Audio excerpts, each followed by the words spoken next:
In case you weren't here last time or had missed out, I'll tell you a little bit about where we are. Last time, Eliphaz had ended his first discourse. We talked about there's 3 sets of speeches. Round 1, round 2, round 3. Well, he finished his first round. He's got 2 more rounds to go. But now Job gets to reply to what Eliphaz has said. Not only to him, but to the others who were present, Bildad, Zophar, and Elihu, who were there. In verses 7 through 9, Eliphaz presented his theory of Job's suffering. Let me read it again. We looked at it last week. Consider now who being innocent has ever perished. Where were the upright ever destroyed? As I have observed, those who plow evil and those who sow trouble reap it. At the breath of God they perish. At the blast of his anger they are no more, unquote. You see, according to Eliphaz's system of theology, the innocent never perish. The upright are never destroyed. Only those who plow evil and sow trouble will harvest trouble, and only the wicked perish under God's anger. However, such a theory of sin equals the same thing that Satan said. Retribution or godliness equals health, wealth, and safety. That just doesn't fit with the facts of life. And it doesn't certainly set well with Job, and it doesn't set well with his life and what's happening in his life. Many times we looked at last week, the innocent do suffer. We looked in Luke 13, John 9, 1 Peter 2, the suffering of the righteous. And the most righteous one who ever walked the face of this earth, oh, it's on. What did you do? There was something that was unplugged that was tucked under it. Oh. It took a minute to find. All right, very good. Let's see if the lapel mic works this morning. All right, you're not going to have to come forward to the front this morning. All right. Thank you for working on that. They've moved everything around up there trying to get that balcony finished. Be finished for us. Many times the innocent do suffer. Oh, the most righteous one of all, Jesus Christ. Did he suffer? We ask, why do the righteous suffer? The righteous do suffer. We read God's testimony of Job. Then the Lord said to Satan, have you considered my servant Job? There's no one on earth like him. He is blameless and upright, a man who fears God and shuns evil. And yes, all these terrible things that happened to him. Part of Job's suffering and part of his confusion this morning is not knowing the why of it all. Why do the righteous suffer is an important question in Job as well as the book of Habakkuk. Eliphaz counseled Job that if he had a right attitude about his sufferings as a discipline from God for his sin, and he would just repent of his sin, he could go to the grave in full vigor, stacked sheaves of grain, picturing a life lived to its fullest bounty. Though God punishes or wounds and injures, he also restores and binds up and heals. He delivers from 6 calamities and even 7, he declares to Job. And not everything he says great things about God, just not the whole truth about God. Finally, Eliphaz concludes in chapter 5:27 in this speech that Job is going to answer. We've examined this, and it is true, Job. So hear it and apply it to yourself. In other words, what you need to do is repent of your sins and everything will be hunky-dory. Which brings us to Job's reply to all of that. And an important note. Remember when I introduced this book to you, I told you it's poetry. Poetry is meant to invoke an emotional response. In order for you to get a sense of what Job was feeling inside, which is what Job really wants, you got to read it for yourself. Everybody's response to poetry is different based on a lot of your personality, your personal experiences. No 2 people read the same piece of poetry and glean necessarily the same thing or impacts them the same way. Job wants us and his 3 friends to just listen to him and try to understand what he's feeling inside. That's why the poetry. He wants us to listen to his pain, to his confusion over the why of it all. I can't do that for you. You see, only you can experience that as you look into it. I'm giving you a condensed, bare essence outline of Job, so hopefully you can complete it or contemplate on your own. Only you can empathize. Only you can sympathize with Job. I can't do that for you.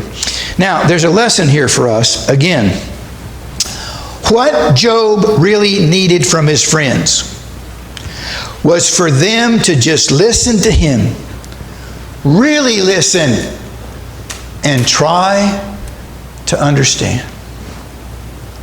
Now, is there an application there for us in our dealings with hurting people? Instead of 3 rounds of sermons and speeches and theology, what did he need and what did they think he needed? Job's friends are so busy speechifying, I called it, right, that they can't hear what Job is saying. So busy pushing and defending their theology with their cutesy pie little syllogisms, their false diagnosis of Job's dilemma, which is based on their false assumptions about Job. The application for us this morning for the church might be, when it comes to the hurting, confused people in the world, James, the brother of Christ, has some interesting counsel for us. In James 1:19, "Dear brothers and sisters, take note of this. Everyone should be quick to listen, slow to speak, and slow to become angry." Maybe our world needs a church that listens more and tries to understand, not a religion that is trying to shove its theology down people's throat, like Job's 3 friends are trying to do to Job. Look at Job's reply here, beginning in verses 1 through 7. Then Job replied, "If only my anguish could be weighed and all my misery be placed on the scales, it would surely outweigh the sand of the seas. No wonder my words have been impetuous. The arrows of the Almighty are in me. My spirit drinks in their poison. God's terrors are marshaled against me. Does a wild donkey bray when it has grass, or an ox bellow when it has fodder? Is tasteless food eaten without salt, or is there flour in the sap of the mallow? I refuse to touch it. Such food makes me ill."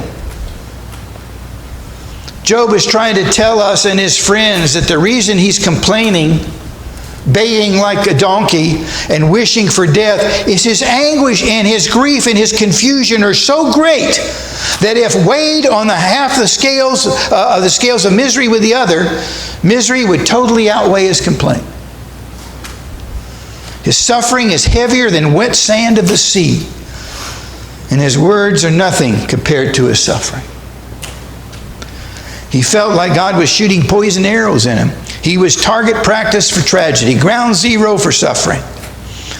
And he wanted them to understand that his wailing and his complaining were born out of his suffering. Because I hurt. It's as if he's asking them, do you understand? Listen to me. Listen to me. Instead, all they want to do is preach and give quick little solutions to a problem they really don't understand, out of their pride and out of their fear. Let's talk about Job's suffering, secondly, in verses 8 through 13. "Oh, that I might have my request, that God would grant what I hope for, that God would be willing to crush me, to let loose his hand and cut off my life.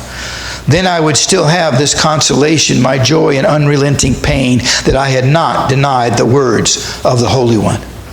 What strength do I have that I should still hope? What prospects that I should be patient? Do I have the strength of a stone? Is my flesh bronze? Do I have any power to help myself now that success has been driven from me?" The one consolation and joy in Job's pain, he said, was that he knew he was innocent of defying God. Then I would still have this consolation, my joy and unrelenting pain, that I had not denied the words of the Holy One. Now, of course, his friends don't believe that. It doesn't fit with their theology of health, wealth, and safety belonging to the righteous. Therefore, Job must be a great sinner. Now, does that have any application today in the world in which we live and what you see preached all around you and on TV and radio? Job's friends aren't listening. They're too busy preaching their theology, defending it, because they really want it to be true. They want a God that's under their control. Job wishes that they would just listen and then be able to sympathize or empathize with his condition a little. But they're too busy talking to listen. Two reasons I would theorize this morning. First is their pride. I mean, they're defending their construct of God. Job, you are wrong and we are right. And it's escalating. They're getting angry because Job won't agree with them. By the way, there's no pride as dangerous as religious pride. I mean, go through history. They burned people at the stake who don't agree with them. Most of the torture chambers that have been invented in the basement of churches to torture people, to get them to confess to their sins before they burn them at the stake so at least their souls can be redeemed. No danger like religious pride. Secondly, it's fear. They're afraid, which is why they're reacting this way. If Job is correct, then what happened to him could happen to them, and that's not... They want to put God in their control and ensure that can't happen to them. They insist on a God that owes them health, wealth, and safety. Now, by the way, here's a side point why I think God would have us to look at Job and why it's in our Bibles. What is going to happen to a society, to a country and a nation in which health and wealth has been taught, and then bad things happen? Economy goes bottom up. Bread lines, soup lines, and they were all told, come to Jesus and everything will be hunky-dory. Come to church, put offering money in the offering plates and you'll be just fine. Nothing bad can ever happen to you. What is going to happen to what is called a Christian church if that's its basis when bad times happen? War. It's dangerous. It's dangerous. This is the first of several of Job affirming his innocence, and his friends just refuse to accept it. Job then tells us, thirdly, that he's disappointed with his friends. Verses 14 and 15, just two verses, verses 14 through 23, and I'm just gleaning for you a couple verses. He says, anyone who withholds kindness from a friend forsakes the fear of the Almighty. And my brothers are as undependable as intermittent streams, as the streams that overflow. Poetry. When a man is in despair, his friends ought to stand by him, not condemn him. I mean, isn't that what companionship means? I mean, what happened to being loyal friends? Job's friends had turned out to be like a riverbed in the rainy seasons, filled with the rushing, raging water from melting snow. And yet, by the scorching heat of the summer, when you need water the most, it's all dried up and there's no water to be had. That's what Job is describing his friends poetically as. When he needed his friends the most, they were a great disappointment to him. Now you too have proved to be of no help. You see something dreadful and you are afraid. Chapter 6, verse 21, Job answers them. Let me read that again. Now you too have proved to be of no help. You see something dreadful and you're afraid. You see, he knew what was wrong with them. They're working out of their what? Fear. They wanted a safe God. This disappointment in his friends is the first of several that Job will repeatedly come back to. Again, it's as if Job is pleading with these friends, just listen to me and try to understand. And then we have, fourthly, this morning, his plea to all three. Job, having stated his disappointment in his friends, their lack of understanding, now he pleads with them to tell him where he went wrong. What have I done? See, that's Job's dilemma. What have I done? What sin have I committed? If I knew that, I could confess it or make it right. But I don't even know why this is happening to me. You see, if I knew why, at least I could do something. You see, you can't fix something that you don't know what's broken. And that's what his friends are trying to tell him. That's the dilemma on top of all the physical suffering that he's facing. So where's the evidence of your assumptions that I have sinned? I could benefit from honest words, even though they might be painful, but at least I could do something about it then. Not only were their words of no help, they had treated his words like wind. They weren't listening to them. Apparently, Job's friends couldn't bear to look on his disfigured face. And Job asked them, "Look at me. See me." We were all taught to never judge a book by its cover. We talked about that in Sunday school this morning. God looks on the heart, not on the outward. They won't even look at the cover, let alone honestly look inside and read what Job is telling them from his heart.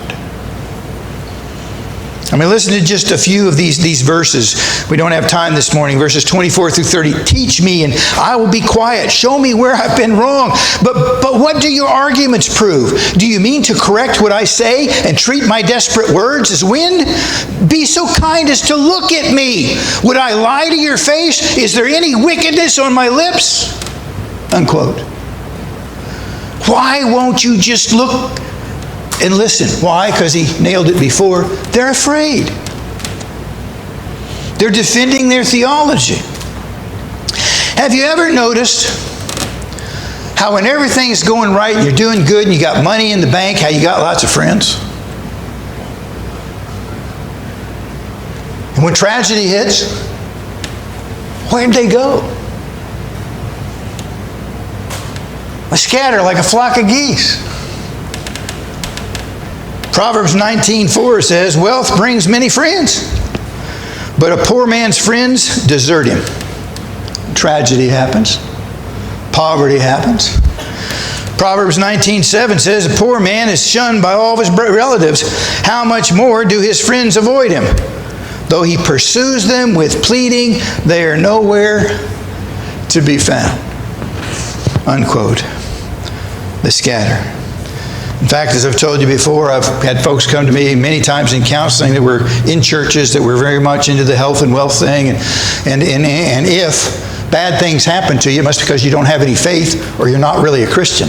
And when something bad happens to them in those churches, they're kind of ostracized. Everybody moves away from them because they don't want to face the possibility, just like Job's friends, that could happen to them. So they must be bad sinners and not Christians. So they come to my door for counseling. Because their whole church forsook them at their time of greatest need because it doesn't fit their theology.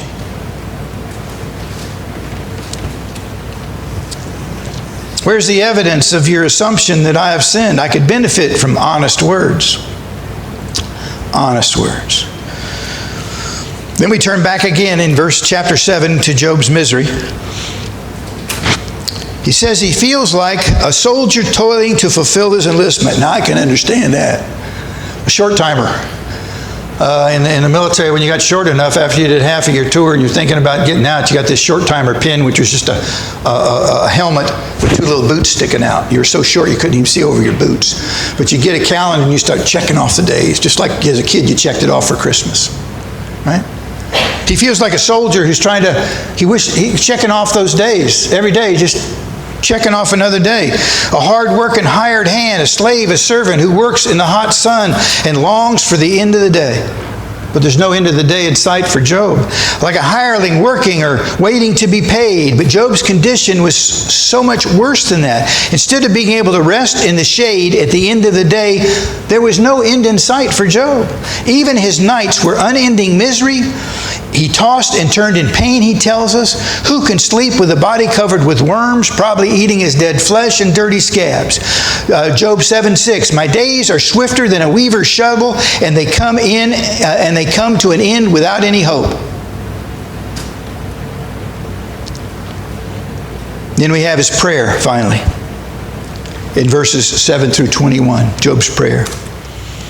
He turns to God in prayer. With friends of no help, he turns to the real source of all help. Remember, O God, that my life is but a breath. My eyes will never see happiness again. He begins by speaking about how short life is, how it is filled with all kinds of twists and turns.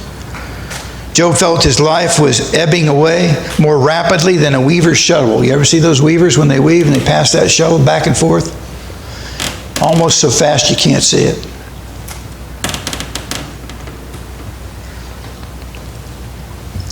He was short of breath, vanishing like a cloud. His days were ending without hope, he tells us. He felt like he would never see happiness again. And there's a lot of word plays going on here in the Hebrew language, using one play on a word on another that is also part of the poetry that we don't have time to. But it felt like God would no longer look upon him, and he would be gone to the grave, never to return. Verse 21, why do you not pardon my offenses and forgive my sins? If it's sin, please forgive my sins. See? For I will soon lie down in dust, and you will search for me, and I will be no more. So after asking God to remember how his life was ebbing away, Job, without restraint, begins to offer, in verse 12, a bitter complaint to God. In verse 12, Job says, am I the sea or the monster of the deep that you put me under guard? Job felt like he was a prisoner under God, and he complained that God was hemming him in, imprisoning him.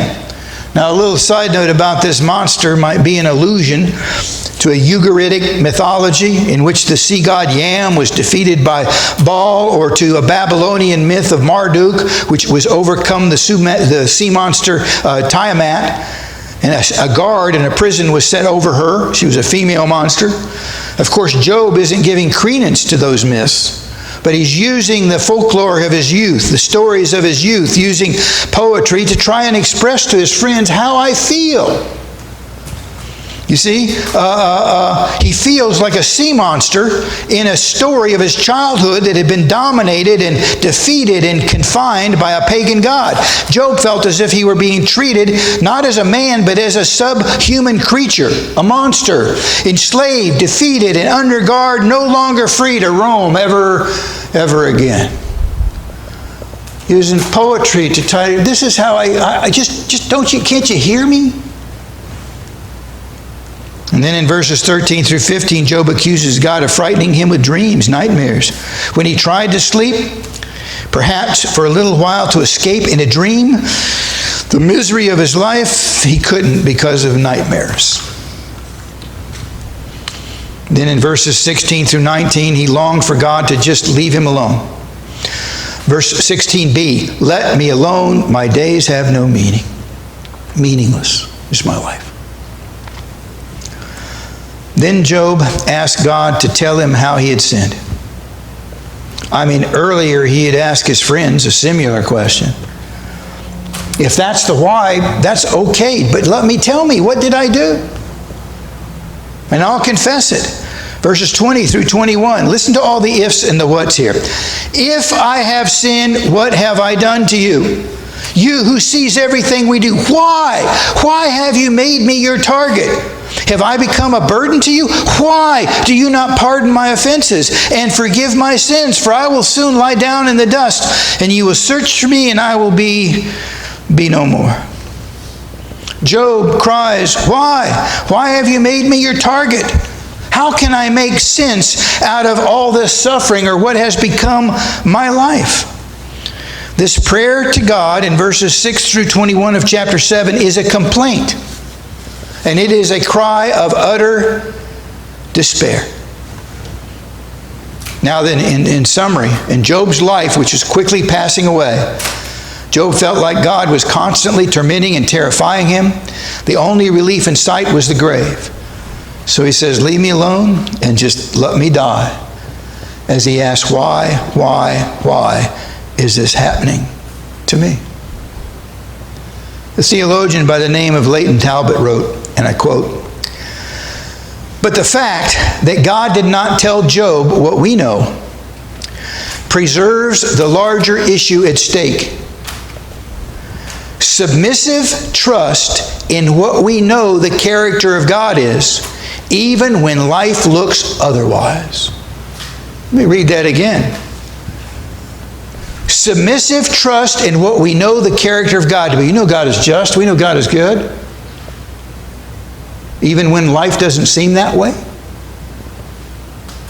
Submissive trust in what we know the character of God is, even when life looks otherwise. Even when life looks unjust and unfair.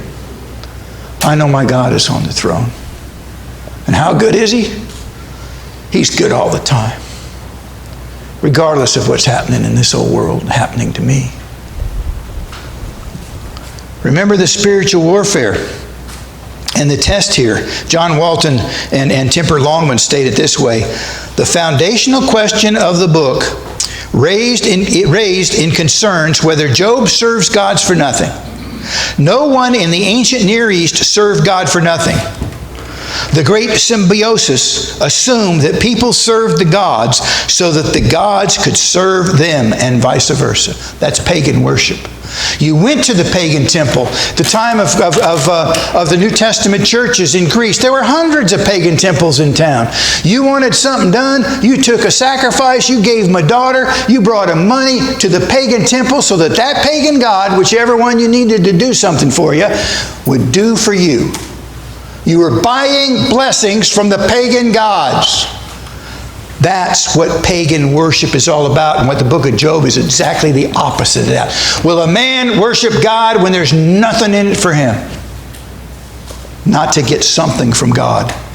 That's pagan worship. Pagan worship. You know, I read things like that, and I wonder this morning how much of what is called Christian worship today is pagan. Go to church, put money in the offering plate, sing a few songs, and God owes me a good week. I go to get something. But will we love and submit to God and receive of His hands both good and bad because He's God? Because He's God. And we have this exception in our Bibles. It's called the book of Job. Here we have this fellow Job who worships and serves God, submitting to all the terrible things that has happened to him in the midst of all his unanswered whys. Praising God and worshiping God and praying to Him for nothing. When there's absolutely no benefit in it for him, just because God is God. That's the question. Will a man worship God because He's God? Job 2:3, then the Lord said to Satan, have you considered my servant Job? There's no one on earth like him. He's blameless and upright, a man who fears God and shuns evil. And he still maintains his integrity, though you incited me against him to ruin him without any reason. Sometimes bad things happen for no reason. No reason. Draw a conclusion this morning, or several, as we close. First, be prepared. Friends like Job's friends in times of troubles may disappoint you. Don't be too hard on them. Maybe they're afraid, and maybe they don't really understand or hear what you're feeling. They haven't learned to be good listeners. Instead, they've come to be counseling judges and theologians. I mean, they mean well, they just don't know the inside scoop. They feel they have to say something in hopes it helps. Usually it doesn't. And secondly, finally, like Job, turn to God in prayer. Instead, take your pain and your complaints to Him. Go up that chain of command to the commander. Knock on that door. 1 Peter 5:7 says, cast all your anxieties on Him because He cares for you. Go to the source. Go to God. Proverbs 3:5-6, trust in the Lord with all your heart. Lean not on your own understanding. I mean, when it makes no sense, in all your ways submit to Him, like Job, and He will make your paths straight. Faith in the justice and the goodness of God, in spite of what's happening to me. Let me talk a little bit about complaining to God, and I'll let you go this morning. That's the best place to take your complaint. However, just be careful to not demand that God give you an answer to your complaints in your time schedule. See? Or like Job, who later on, God is going to stand up and ask him about 70 questions. See, point being, we answer God's questions. He is not obligated to answer ours. We can never put God in our debt. We can't demand that of God. But it's okay to ask why. Job was never condemned for asking why, and it's okay to complain. In fact, that's the best place to complain. Take it to God. Sigmund Freud, who is credited with being the father of psychoanalysts. Actually, he was an Austrian neurologist. But he introduced what we call the couch. Laying on a couch and telling your psychiatrist all your fears, your troubles, your complaints, while he just listens. Getting it all out in the open by just having someone to listen. They found out that many times patients, in getting it all out and in having to listen to themselves while they're getting it all out, they discover the solution to their own problem. Then they wonder why they paid the psychiatrist all that money. Well, the reason you paid him all that money is you paid him to listen. To listen. God is the best psychiatrist of all. He is the great psychoanalyst. Lay on his couch and complain. Tell him and he will listen. Pray. Pray.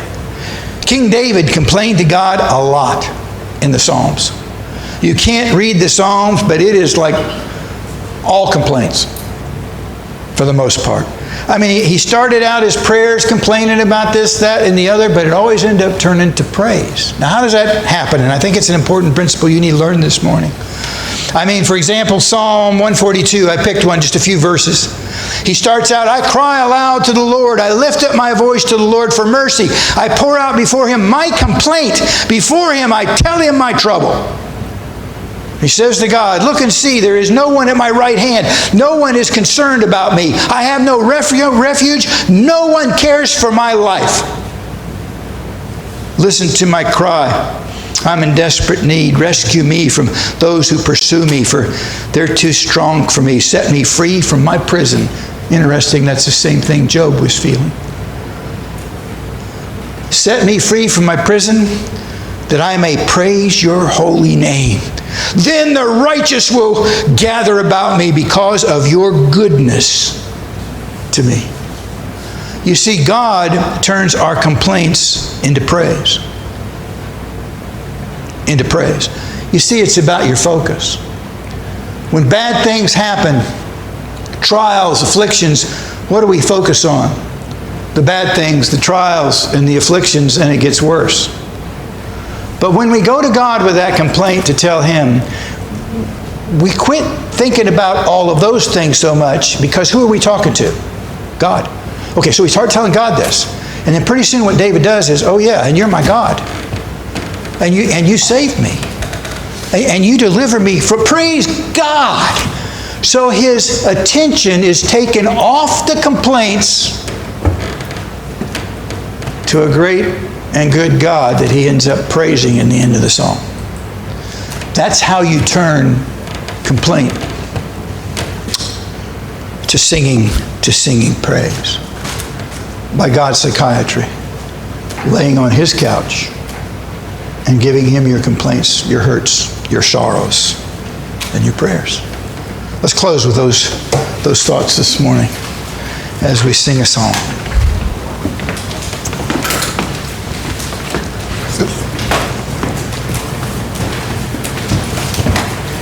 Please stand as we sing number 510, Heaven Came Down.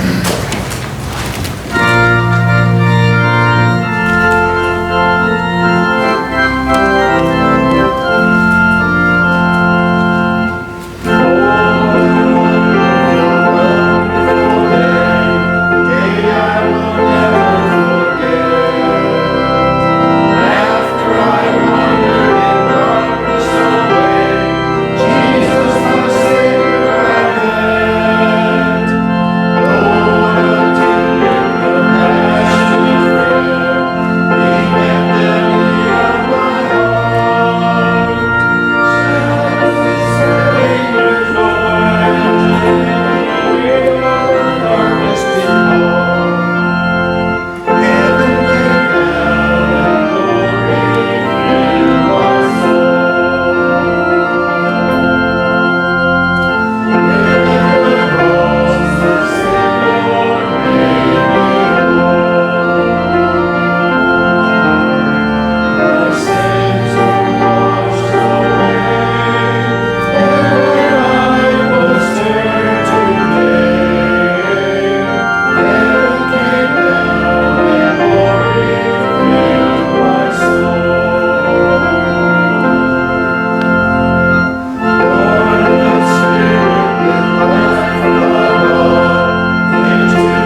Please remain standing for the words of the benediction this morning as we are dismissed. Our charge this morning is, trust in the Maker of all creation. Honor God with an enormous faith, and be ye thankful. Extend yourselves in love to all men, for no one lives beyond the Spirit's reach. Peace be with us. Amen.